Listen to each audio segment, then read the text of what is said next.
మన ఛానల్ని చూస్తున్న వారైతే కొత్తగా లైక్ చేయండి, షేర్ చేయండి, సబ్స్క్రైబ్ చేయండి.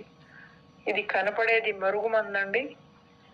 ఇది అత్త కోడలకు కానీ, ఫ్లవర్స్ కానీ, భార్యాభర్తలకు కానీ, మన గిట్టన వాళ్ళు ఎవరైనా సరే, ఎలాంటి వారికైనా సరే ఇది ఒక్కసారి పెట్టామంటే చాలండి, మన ఎంట కుక్కలా తిరుగుతారు.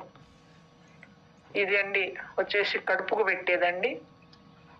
ఇది చికెన్లో కానీ, మటన్లో కానీ, ఫిష్లో కానీ, తినే తాగే దాంట్లో, జ్యూస్లో అయినా, ఇలా దేంట్లో అయినా సరే ఇది ఒక్కసారి పెట్టామంటే చాలండి, ఇంకా మన ఎంట రాను వాళ్ళకు కూడా కుక్కలా తిరుగుతారండి. ఇది ఒక్కసారి పెట్టి చూడండి, మీకే రిజల్ట్ అనేది తెలుస్తుంది. ఇది 24 గంటల లోపే వస్తుందండి రిజల్ట్ అనేది. ఇది ఒక్కసారి పెట్టి ట్రై చేసి మీరే చూడండి.